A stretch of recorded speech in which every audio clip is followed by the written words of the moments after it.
comfort zone holding you back from the very level of success you want? Hi, it's Melanie Benson here, and I'm America's leading small business optimizer.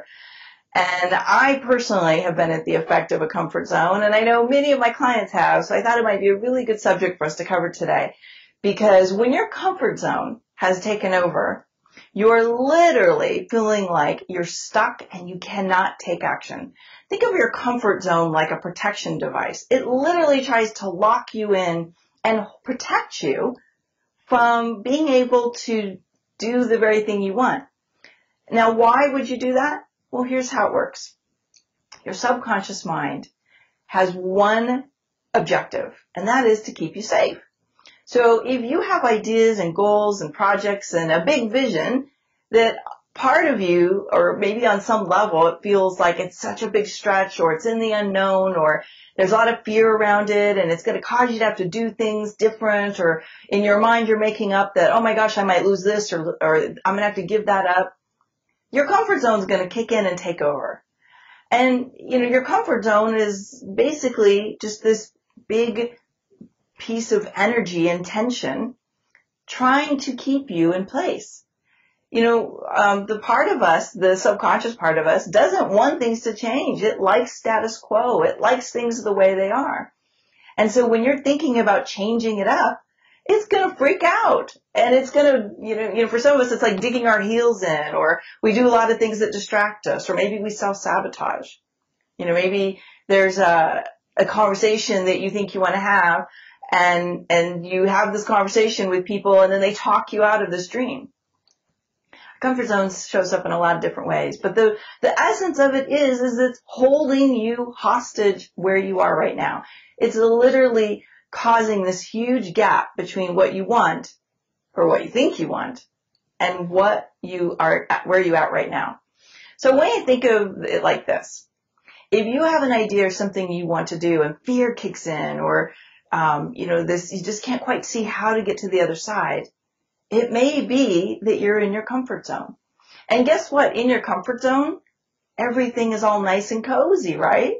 And there's actually a lot of us that are so deeply entrenched in our comfort zone that nothing out there actually even exists. We literally cannot see anything bigger than the space that we're in, because nothing exists beyond the comfort zone.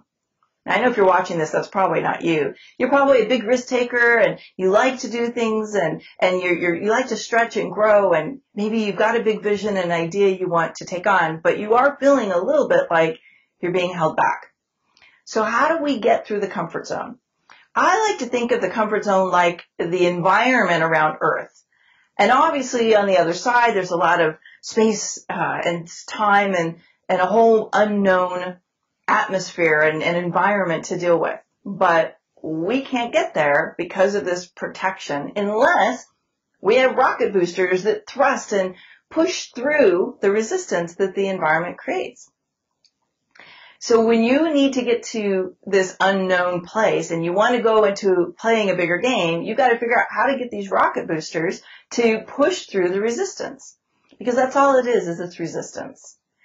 It's a part of you that's resisting against the very thing that you say you want.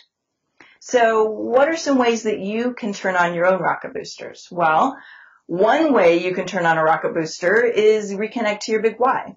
Why do you want to do this? What's so powerful about it for you? What does it light up inside of you? How do you get connected to something that just makes the fire burn inside of you? For some of us, all we need is to have that power and that energy kick back into gear, and we're unstoppable. We just push right through the resistance.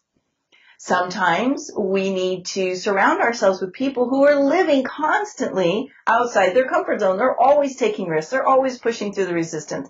They've learned to train their mind to override fear and the things that are getting in the way that would hold them back. Okay, they've learned how to turn off the self-sabotaging part of them to constantly keep going for the dream. And when you surround yourself like that, with people like that, what happens is you become magnetic. It's like their energy becomes contagious to you. See, what most of us do is we surround ourselves with people that talk us out of our dreams because that's what's comfortable. And heck, they don't want you to change. They want you to stay the way you are. But you need to surround yourself with people that are playing a much bigger game and cause that magnetic energy to pull you through your own resistance. That's why, like, when I run my mastermind groups, they're so powerful because everybody's just creating all this powerful energy together. Sometimes it's not a mastermind as much, but you need a team. You need people to help supplement or create movement for you on your behalf.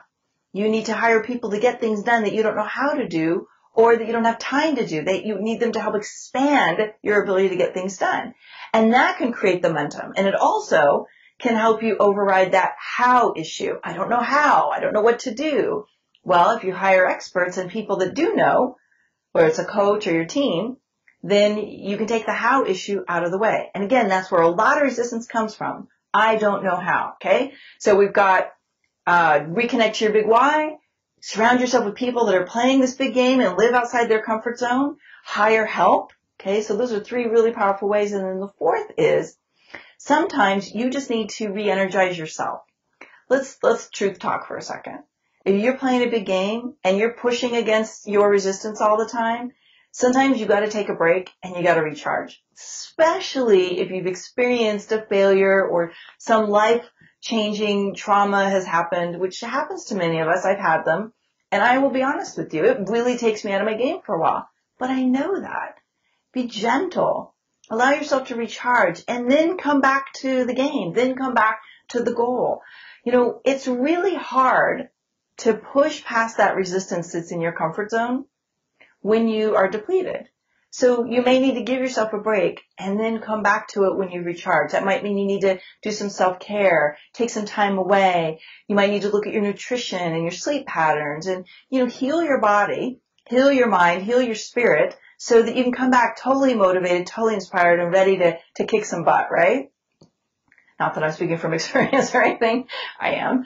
But yes, be honest with yourself. Are you depleted? Do you need to just take a step back and regroup and then come back to it? Pushing past resistance is not meant to be a constant state of being. Sometimes you got to wait till you're ready. Sometimes when you push through and you get to the side, you need a chance to just take it all in and enjoy it. And sometimes you can just keep going and going and going. And some people are just wired that way. You got to know who you are and what you need to do. But ultimately, when your comfort zone is holding you hostage in a place you don't really want to be, ask yourself, what do I need to be willing to do to get those rocket boosters thrusting and carry me, really power me through this resistance that's wanting to hold me intact? All good things happen on the other side of your comfort zone. And if you're stuck there, just know it requires a new set of thinking, a new set of behaviors, and a whole new environment to get into the results you want. All right, I hope that's given you some insight. And by the way, if you've got something that works for you to help you get out of your comfort zone, I'd love to have you share it on the blog. You can go to melaniebensonstrick.com, look for the articles page, and you can just type in comfort zone if you don't see this episode up on the blog and tell me what's up for you. You can share it right here and tell me all about what works for you. I can't wait to hear it. Okay, we'll see you again next week for another episode of Small Business Optimizer. Bye for now.